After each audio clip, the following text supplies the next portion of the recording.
इतने उदास क्यों हो? कोई बात हुई है क्या? बताइए ना, अब चुप ही रहोगे या कुछ बताओगे भी? जिसकी बीवी को 2 रोटी खाने के लिए इतना कुछ सुनना पड़ रहा हो, वह पति उदास नहीं होगा तो और क्या होगा? जाने दो, बुरा वक्त सबकी जिंदगी में आता है, किसकी जिंदगी में नहीं आता। लेकिन यह बुरा वक्त कुछ ना कुछ सिखाकर ही जाता है। मैं तो शुरुआत से ही देखती आई हूँ कि इस घर के लिए आपने कितना कुछ किया है, लेकिन जब अब आपके पास नौकरी नहीं रही तो आपका साथ देने के लिए कोई भी नहीं है। आज मुझे खुद पर ही इतनी शर्म आ रही है।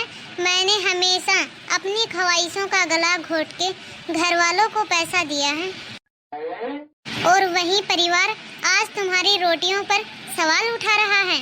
जब तुम भाग भाग कर इस घर में काम करती थी, सबकी देखभाल करती थी, तब मुझे खुद पर बहुत ही ज्यादा गर्व होता था कि मैं बहुत ही लायक बेटा हूँ, जो हर एक तरह से अपने घर के और घर वालों के काम आ रहा हूँ।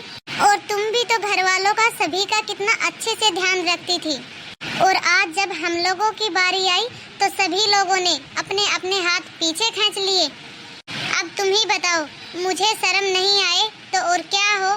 मुझे अपने आप पर बहुत ही ज्यादा शर्मिंदगी महसूस हो रही है। पता नहीं यह कैसा परिवार है। जब तक मेरे पास पैसा था तब सब लोग मीठी मीठी बातें करके मेरा इस्तेमाल करते थे, लेकिन जब मदद लेने की बारी आई तो सभी लोग ऐसी ऐसी बातें सुना रहे थे कि मदद लेने वाले को ही शर्मिंदगी महसूस होती है। बस अब मैंने फैसला ले लिया है। इंतजार है तो बस नौकरी का। नौकरी चाहे कैसी भी हो, थोड़े कम ही पैसे क्यों नहीं मिल रहे हो, मैं वही नौकरी कर लूँगा, क्योंकि मुझे अपनी योग्यता के अनुसार नौकरी ढूंढते हुए तो काफ़ी समय हो गया है। लेकिन अब मैं कोई भी छोटा मोटा काम करने के लिए तैयार हूँ। भले ही इस कंपनी में मुझे छोटी मोटी नौकरी मिली है, वैसे तो यह नौकरी मेरे योग्यता के लायक नहीं है। अभी तो चलो इस नौकरी में मुझे 12,000 रुपये मिल रहे हैं, लेकिन क्या हुआ, उससे कम मेरे बीवी और बच्चे इज्जत का खाना तो खा सकेंगे, सुकून से तो रह सकेंगे। सम्मान से जीने के लिए यह नौकरी एकदम सही है। भले ही इस नौकरी से हमारी लाइफ स्टाइल में थोड़ा सा चेंज आ जाएगा, लेकिन कम से कम मेरी राधा को किसी के सामने 2 रोटियों के लिए सर तो नहीं झुकाना पड़ेगा। चलो अब मेरी नौकरी तो पक्की हो गई। अब कहीं अच्छा सा और सस्ता सा मकान और देख लेता हूँ अपने लिए। देखिए, मुझे आपका यह घर किराए पे चाहिए। हाँ हाँ ठीक है, मिल जाएगा। मैंने तो यह मकान बनाया ही किराए पे देने के लिए है। इसका किराया महीने का 2,000 रुपये है, लेकिन आपको 10,000 रुपये पहले ही जमा करवाने पड़ेंगे। ठीक है, ये लीजिए आपके किराए के पैसे। अब ये जो बाकी के पैसे बचे हैं, इससे मैं अपने घर के लिए कुछ सामान खरीद लेता हूँ। अब मैं जाके राधा को यह खुशखबरी दे देता हूँ। राधा, आज मैं बहुत ही ज़्यादा खुश हूँ, क्योंकि आज मुझे नौकरी मिल गई है और हम लोग आज से ही अपनी ज़िंदगी की नई शुरुआत करेंगे। आज से हम लोग इस घर में नहीं रहेंगे राधा। लेकिन हम इस घर को छोड़कर कहाँ जाएंगे जी? और वैसे भी इस घर को बनाने में हमारी भी तो मेहनत लगी है। आपने भी तो अपने सारे पैसे इस घर को बनाने के लिए दे दिए। इस घर में हमारा भी तो हिस्सा है। हम ऐसे ही इस घर को छोड़ के कैसे चले जाएं जी? आपने अपनी ज़िंदगी भर की कमाई इस घर को खरीदने के लिए लगा दी, और आज हम लोग ऐसे ही इस घर के छोड़ के चले जाएं। और चलो मान भी लिया कि इस घर को छोड़ देंगे, लेकिन इस घर को छोड़ने के बाद हम लोग जाएंगे कहाँ? मैं समझ लूँगा कि मेरे माता पिता ने जो मेरी परवरिश की थी, देखभाल की थी, उसका कर्ज मैंने चुका दिया है। पापा की यही इच्छा थी कि यह घर भैया के नाम पे हो, इसलिए उन्होंने कुछ सोच समझकर ही यह फैसला लिया होगा। और उन्होंने जो मुझसे मदद मांगी थी, यदि मैं चाहता तो मैं इनकार भी कर सकता था, लेकिन मैं बेवकूफ़ था। सब कुछ जानते हुए भी मैंने इन लोगों की मदद की, और आज उस बेवकूफ़ी की कीमत मैं अब चुका रहा हूँ। लेकिन आगे से मैं ऐसी कोई भी बेवकूफ़ी नहीं करूँगा। मैं तुमसे यह वादा करता हूँ। चलो अब जल्दी से अपना सारा सामान पैक कर लो और चलते हैं यहाँ से। चलो मैं भी सामान पैक करने में तुम्हारी मदद कर देता हूँ। चलो अब हम लोगों का सामान तो पैक हो गया है, मैं पिताजी से और मिल लेता हूँ। पापा आपके पास 2 मिनट हैं क्या? अभी नहीं, तुम्हारे पास तो कोई काम धाम है नहीं। वैसे भी दिन भर तो घर में पड़े रहते हो, तुम्हें कौन सी जरूरी बात करनी होगी? आ गए मेरा समय बर्बाद करने के लिए। जाओ चले जाओ यहाँ से, अब मुझे ज्यादा परेशान मत करो। पापा बस आखिरी बार आपको तंग करने के लिए आया हूँ। वैसे भी अब मैं अपनी पत्नी के साथ ये घर छोड़कर जा रहा हूँ। अच्छा, और तुम्हारा घर वहाँ कैसे चलेगा?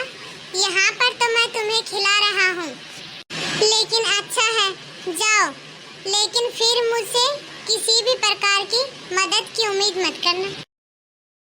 लेकिन अब तुम मुझसे यह उम्मीद मत लगाना कि मैं हर महीने तुम्हारा खर्चा पानी भेज दूंगा जिससे तुम्हारा खर्च चल जाएगा। जब तक तुम इस घर में हो तब तक मैं तुम्हारा खर्च उठा सकता हूँ। आगे से मेरे साथ ऐसी भी किसी भी प्रकार की मदद की उम्मीद मत रखना। आप किस तरह से दाना पानी दे रहे थे वह भी मैंने देख लिया है। अरे इस तरह के दाना पानी से तो अच्छा है कि इंसान खुद अपनी मेहनत करके चाहे थोड़ा ही खा ले, लेकिन अपनी मेहनत से। आपसे मदद लेने से तो अच्छा है कि इंसान चाहे सूखी रोटी खाकर पानी पी के ही सो जाइए। आप अपने पैसे अपने पास रखिए और अपने चहेते बेटे और बहू को भी अपने पास ही रखिए। हम लोग हमारा देख लेंगे। लेकिन हाँ पापा, उसके बाद कभी भी भविष्य में मुझे अपने बेटे होने का फर्ज निभाने के लिए कभी भी मजबूर मत कीजिएगा, क्योंकि आपने बेटे के फर्ज की दुहाई दे देकर आपने मेरा खूब इस्तेमाल कर लिया है। चलता हूँ पापा। ये देखो राधा, ये है अपना नया घर। छोटा सा है, लेकिन इस घर में तुम आराम से रह सकती हो। हाँ जी, छोटा है तो क्या हुआ, अपना घर है और इसके अंदर आज मैं खुली हवा में अच्छे से सांस ले सकती हूँ। अब मैं जो कुछ भी करूँगी अपने पति और बच्चे के लिए करूँगी। अब मैं किसी की नौकरानी नहीं हूँ। भले ही यहाँ थोड़ा राशन पानी कम है, लेकिन मैं इसी में ही संतुष्ट हूँ। अब राधा, धीरे धीरे हमारी स्थिति में भी देखना सुधार हो जाएगा। आखिरकार 6 महीने बाद इतनी बड़ी कंपनी में मुझे नौकरी मिल ही गई। अरे राधा, एक बड़ी सी कंपनी में मुझे नौकरी मिल गई है और कंपनी द्वारा एक फ्लैट भी मिला है। अब इस बड़े से घर में हम लोग पापा के दिए हुए सभी दुखों को भुलाकर खुद के लिए जिंदगी बिताना शुरू करेंगे। अब हम लोग अपनी प्रगति पर ध्यान देंगे राधा। आज मैंने अपने खुद के दम पर अपना खुद का घर बना लिया है और गाड़ी भी ले ली है। अपनी बेटी को भी अच्छी से अच्छी, बड़ी से बड़ी स्कूल में पढ़ाई करने के लिए भेजूंगा। देखो राधा, आज हमारे पास किसी भी चीज़ की कमी नहीं है। सब कुछ है हमारे पास। ये गाड़ी, ये घर, ये सब कुछ हमारा है। हाँ जी, आप सही कह रहे हो। और वैसे भी अब इस घर में मैं सारा दिन फ्री ही तो रहती हूँ।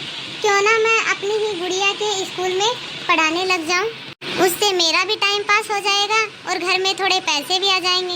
हाँ राधा, तुम सही बोल रही हो। अब हम दोनों ने मिलकर अपनी खुद की मेहनत से देखो अपनी जिंदगी संवार ली है। अब तुम्हें भी 2 रोटियों के लिए किसी के ताने नहीं सुनने पड़ेंगे। अब मैंने तो बुढ़ापे में बिल्कुल ही बिस्तर पकड़ लिया है, लेकिन क्या करूं, मेरे बड़े बेटे और बहू मेरे साथ कितना दुर्व्यवहार करते हैं। वो मेरे साथ बिल्कुल भी अच्छा व्यवहार नहीं करते। लेकिन किसी ने कहा है, वो सही कहा है। मैं भी तो अपनी छोटी बहू को खाने के लिए ताना दिया करता था और आज मेरी बड़ी बहू मुझे खाने के लिए ताना देती है। खाना थोड़ा कम खाया कीजिए बाबूजी, वरना बार बार टॉयलेट जाने के लिए हमें ही परेशान करोगे। भूख को बर्दाश्त करके मैं बिस्तर पर ही पड़ा रहूंगा। शायद आज मुझे उस मासूम राधा को रुलाने की सजा ही मिल रही है। हे भगवान, जल्दी से जल्दी मुझे इस दुनिया से मुक्ति दिला दो। लेकिन भगवान है मेरी सजा को बढ़ाते ही जा रहा है। अब मैं ये महसूस कर सकता हूँ कि किसी को खाने के लिए तड़पाना कितना दर्दनाक हो सकता है। वीडियो को लास्ट तक देखने के लिए धन्यवाद। आप सभी को हमारा यह वीडियो कैसा लगा कमेंट में अपनी राय ज़रूर दें और इस वीडियो को लाइक करें। यदि अभी तक आपने हमारे चैनल को सब्सक्राइब नहीं किया हो तो बेल आइकन दबाकर इस चैनल को सब्सक्राइब करें ताकि ऐसे ही मज़ेदार वीडियो आप तक पहुंचते रहे। धन्यवाद। मिलते हैं अगले वीडियो में।